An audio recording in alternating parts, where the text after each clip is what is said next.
Welcome to the UN Brief.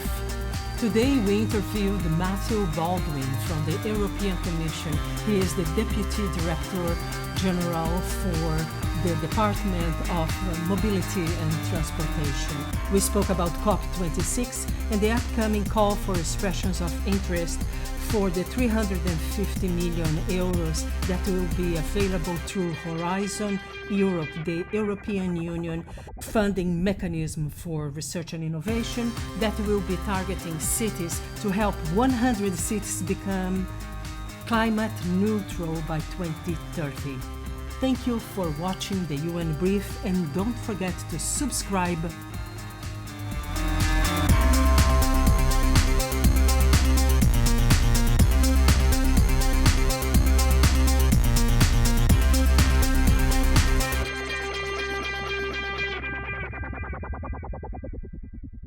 Well, there were all kinds of discussions, weren't there, last week in Glasgow? I mean, I think there are two strands there. There was quite a lot of lively discussions on the Transport Day, and I'm happy to say a word about that. And then I'd like to talk about the discussions that went on for the whole 2 weeks on the climate neutral cities. The transport discussion was rather interesting because the UK had prepared a whole program around the issue of zero emission vehicles.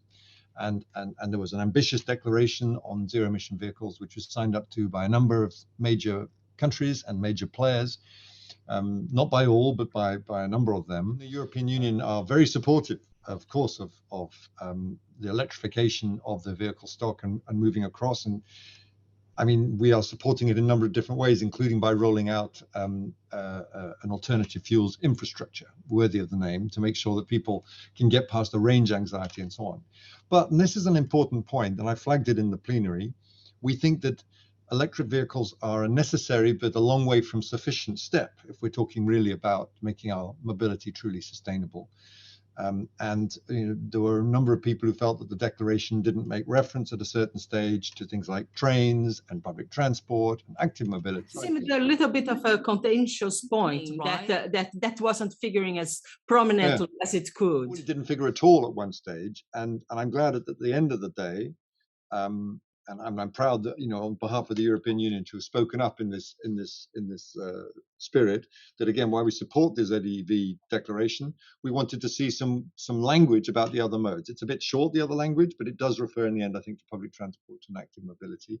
And that reflects, I think, the strength of the feeling. There are a lot of people there who wanted to see a reference to these other modes brought in. And I think that points us in a good direction as we move into the concrete implementation. And then, so maybe to turn to the city stuff, and another absolutely vital aspect of concrete implementation, totally fascinating. I mean, everyone has their own sort of focus, and I know a lot of people say we're focused on finance or on rainforests, and I was focused very much on cities. But for me, my little world, the cities were the most lively and helpful group of agents, non-state actors at the summit. They were really pushing the level of ambition, and cities, not just from Europe, but right across the world, were there saying, we're standing up to be counted. And cities are this place, the crossroads where policy meets people, where the mayors have these direct discussions with their citizens about, where they're going to go, how our lives are going to necessarily change.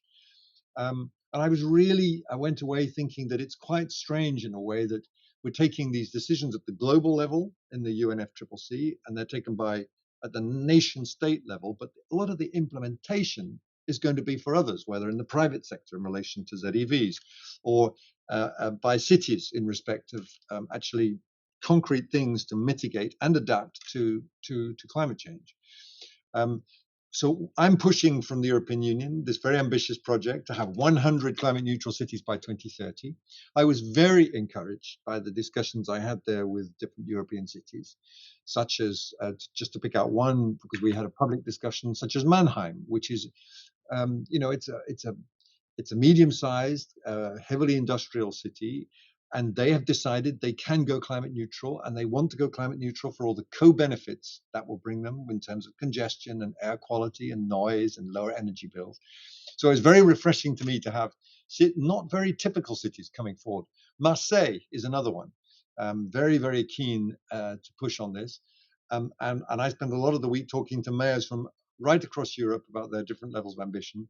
And I'm very much hoping that cities will come forward and join our call for expression of interest, which we think will be launched around the 25th of November under the Horizon Europe program of the EU. I saw that you And just have been in conversations with Zaragoza as well in Spain.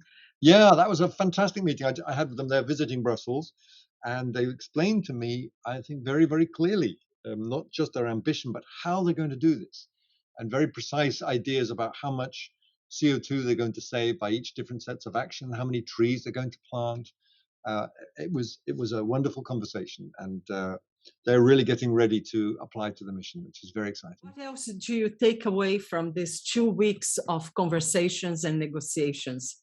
What struck you the most about the crowd, the different sectors coming together? Yeah, well, it's absolutely amazing. It's the first COP I've been to since Copenhagen, which was another rather famous one. And what's striking is how much it's grown. It's a city in itself. I was joking, you know, we had a city there gathered of all the different cities talking about what they could do. Two things. Firstly, just how many people, how many different voices there were, stressing the importance of rainforests, cities, finance, energy, transport, and of course we need all of the above. It has become a very multi-sectoral issue. And I think from a UN perspective, Maya, I mean, I think there are so many different UN interests and involvements. And, you know, it's right, because this is the global project, even more than COVID, which is going to define our generation, probably to define our century. And it's right that all the different stakeholders are involved and engaged. But the second thing is that we're now moving, I think, slowly from a negotiation stage into an implementation phase. So, I mean, hopefully, yes, a number of countries will come back next year in Sharm el-Sheikh at COP27 with stronger commitments, and then there'll be another negotiation around that text. But we've now got to start delivering. And I'm sorry, that's why I come back to things like the cities. But, you know, there are lots of other plans to make sure these things happen on the ground. We've got to start putting in place concrete, what I call micro things, to match the macro of the carbon price and the big commitments.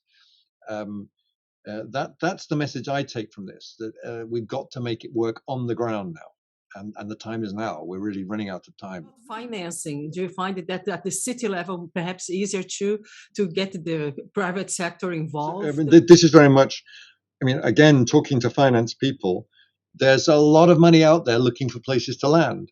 But I mean, to be clear, getting to climate neutral is an expensive business. Just to take an average city of a population size of about 100,000 people, we did a study, we had a study done for us by Material Economics, which shows that the average cost for that city of getting to climate neutrality is about 1 billion euros, 1.2 US billion dollars. And so if you factor that up for a bigger city, it's a lot of money. That money doesn't exist in the EU budget. It doesn't exist in national budget or in city budgets, and private finance is going to be central. The good news is that there are lots of good examples already. I better not cite the cities who've told me about their plans, of cities planning to use revolving funds, to use first loss, leading initiatives to draw in more money, to, if you like, to provide safe landing places for global finance. And that's clearly the way of the future. Innovative schemes, creative schemes, but we're going to have to use all of those to bring this money in. And then once that money is in, that money is going to insist that climate change mitigation actually takes place. So if you like, it's going to require a long, sustained effort then from the city to match up to the financing it's received from these outside sources to deliver on climate neutrality. Thank you for watching the UN Brief, and don't forget to subscribe